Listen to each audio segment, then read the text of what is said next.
The Mongolian culture is the most wonderful culture in the whole world. The people are so giving. It's a very giving culture. People will easily give and easily take. So you could ask anybody for something and they would give it to you freely, willingly, without any regret or hard feelings or anything. Which is very different than what I'm used to. Like, this is mine, I bought it, so I'm going to keep it. Instead of, oh, hey, do you want this? I just bought it for myself, but you can have it. So it's a very giving culture. They're also very proud of their country. I thought Americans were really proud of their country, but compared to Mongolians, Mongolians are super proud of their country. They talk about themselves like Mongolians do this and Mongolians do this. They say the word like Mongolians, like talking about them like themselves. It's funny. They're very, very proud to be Mongolian. They're very proud of the ways they do things. There's a lot of cultural things that you'll learn when you go there. Maybe you'll learn them the hard way, maybe you'll learn them at the MTC, but just a few of them are things like when you never put books on the floor because the floor is dirty. The floor is the dirtiest thing in the world. So if you hit somebody's foot with your foot, then you've just gotten their foot dirty and you need to shake their hand as an apology. You do that everywhere, even on the bus, a crowded bus. You hit people's feet all the time and you just have to shake their hand. Some people won't do that, but it's good to do it. So the floor is dirty. Don't ever let the bottom of your foot point towards another person because that's pointing the dirt towards them. It's very disrespectful. Don't ever play footsies with anybody because that is gross to them.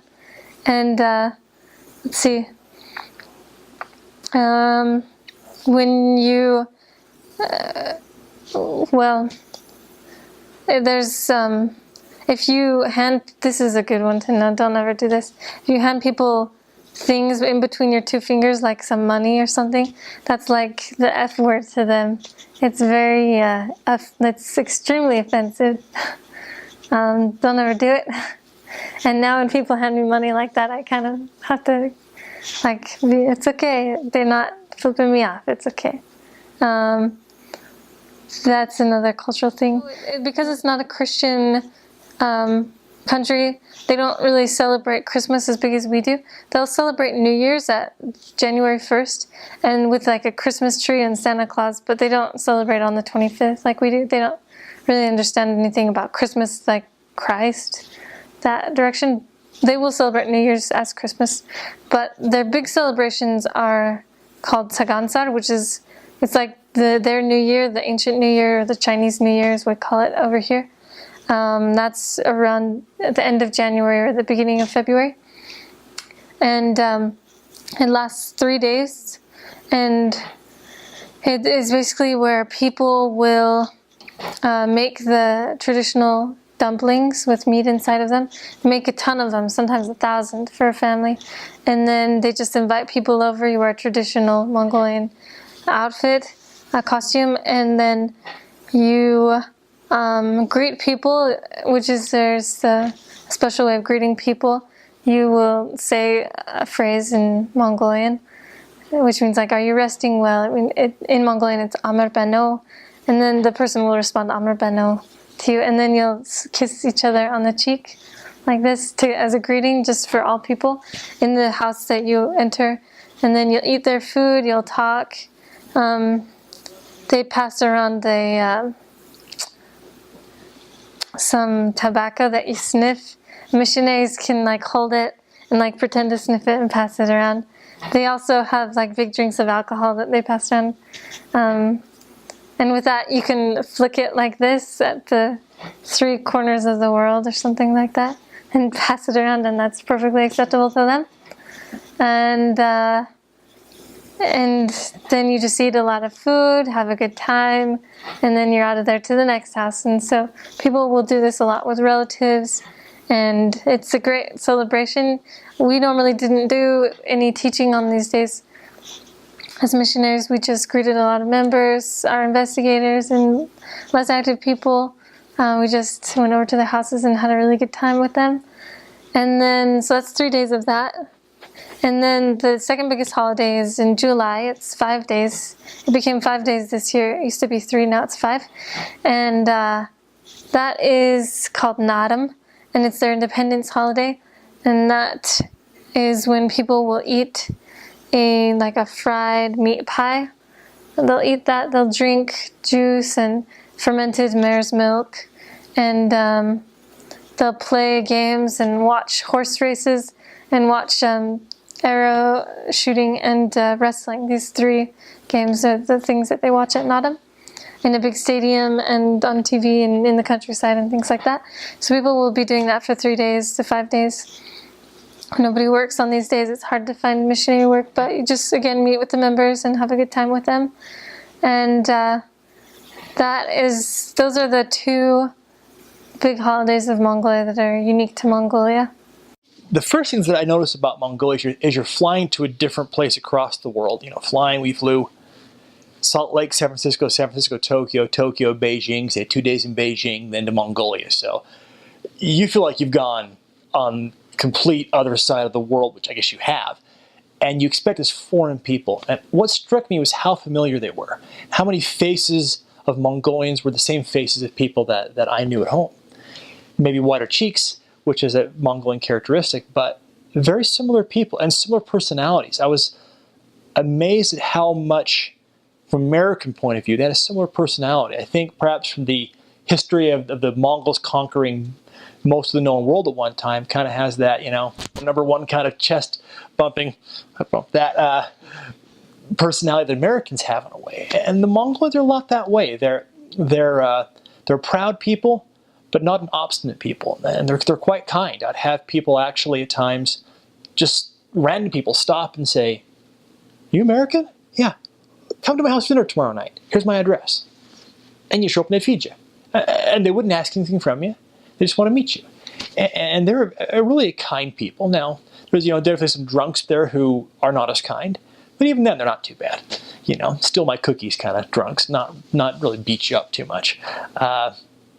But you know, the people were, you know, I still have many Mongolian friends. And their maturity in the life and in gospel is really impressive. Actually, I had, you know, dinner with a Mongolian gal I'd baptized in San Francisco a few months ago. And, you know, as I'm talking about struggles I'm going through in my life, it was funny to sit down and to have this girl who was 15 or 16 at the time teach me. And that was, I felt the proudest about my mission at that point. Having this person who, as I'm having struggles in my life, teaching me and giving me advice. And I was happy at that point, realizing, wow, these are some amazing people that we taught. These are, you know, these are not backwards people from the other side of the world. These are amazing children of God out there.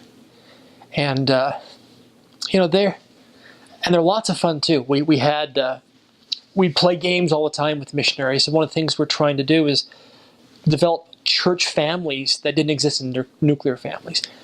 And they were so fun and engaging in having parties and playing games and doing quirky things. One of the favorite games that we'd play was called Potato, which was a volleyball game where you stood in a circle and you served the ball to each other. If you made a mistake, you had to kneel down in the middle. And as they're serving around, one person suddenly spikes it and tries to hit you. If they hit you, they get the pleasure of hitting you with the volleyball. And you stay in the middle. If they miss you, they go in the middle with you. If they catch it, they get to come out and you go back in. As you play it until there's a pile there and you keep hitting with the ball. It's a fun game, a little rough, but they loved it, you know, and they were fun playing that. And really an open venturesome people. They have a sporting holiday every summer called Nadam, where there's wrestling and archery and horseback riding. But they're fun. But they do have a lot of customs, which we a lot of yoslos that we had to learn, things you didn't do. So if you're walking on the street and you bump feet with somebody, you had to shake hands automatically. And I still do that today, actually. You bump feet and you shake their hand. Otherwise, it's offensive. You don't sit with your foot up, which is a habit of me. You know, I always have my foot up because in a lot of ways, it was an agrarian society, and you step in a lot of manures. Your foot's up. You might show some things you may not want to show to them. But there was a lot of little customs here and there that we had to pick up. And, I'm sure we offended quite a few people at the time. When you take things with two hands. Never reach out for one hand. You never point. You point at dogs. You point the full hand. So when I was teaching, one of the first things I was, as I'm pointing at the blackboard, my students are like, no, you don't point. Well, why not? You full hand. You point to a dog. You don't point to a person, so open hand. And so even today, I'll either point with an open hand or actually take my pointer finger and point it back and use, everything else to point. Also, we were, as teachers at least, we'd have our students come up to the board and we'd toss them the chalk. And no, you don't throw things at people. I don't know if that's changed or not. And we often joke it's because half the people you threw to couldn't catch. They'd come by and bonk them in the head. But there was things that would be perceived as doing to dogs you didn't do to people. So which are throwing things, pointing, things like that. So there was a number of customs to learn that were often tricky to navigate. You didn't put your foot up on something. Because I want to recall putting my foot up on, I was at a store and there was kind of a little bar near the display case, my foot there to tie my shoe, and I felt a sharp hit in my leg, and there was a cop had a baton. He swatted my leg down, pointed to my leg. Oh, okay, don't do that. So there's a lot of customs, and even at the New Year, for example, you would always greet the oldest person, and they would put their hands out to you, and you'd hold their hands up and lift their hands up, and you'd sniff their cheeks, and peaceful resting, and you should greet them for the New Year. So a lot of customs associated with those kind of things. You always eat something. If you go to someone's house, they offer you food, you eat.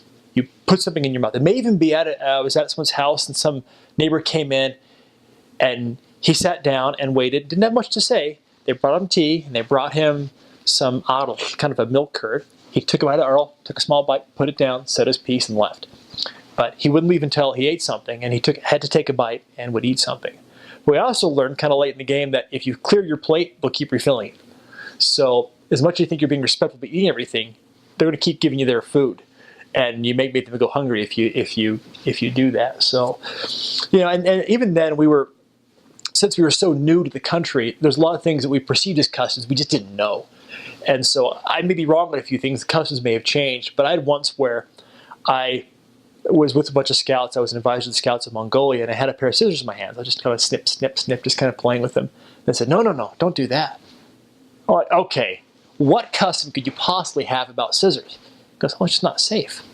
Oh, okay, yeah, you got me on that one. Okay, I put it down. But there was a great, there's a beauty and simplicity to the people in the way they think. And one of my newer companions, who actually was a high school friend of mine, he'd just come to the country in the second group, and walking down the street, and there's not uncommon to see older gentlemen squatting down with a blowtorching a goat head, and then eating the meat off the goat head. You burn the hair off, and then you eat it. To an American, blowtorching a goat head is a little odd, but so he says, my companion says, can you ask him if I could take a picture of him?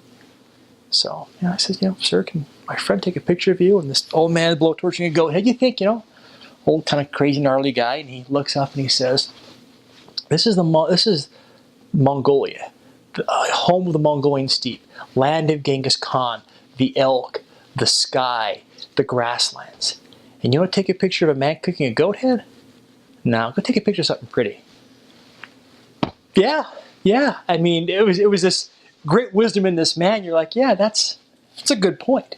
So that's interesting about the Mongolian people. Now, at the time, and even now still, they wear the traditional Mongolian gowns, the del. And men and women both wear these gowns, and they come in different fabrics. They're beautiful. A lot of ornate trim on the collar. It's a high collar, much higher than like a Mandarin collar might be in Chinese, and go all the way down with either trim there or things called nothriks that fold up, go down to your ankles. You'd have a large belt. At the time, the style was the larger the better. Just wrap this belt with fabric, maybe 30 feet of fabric you wrap around as a belt and tuck it in, and beautiful. And they still wear it today to church or to baptisms, celebrations, or just on the street to school. Now, Western clothes have definitely moved in more, but the the Dell is still a very well accepted bit of clothing. I still wear mine around for occasions as well in the U.S. But so the traditions are still there in a lot of ways, which is neat about Mongolia, where yes, there's a lot of familiar things about it, but it's also still traditional in a lot of ways.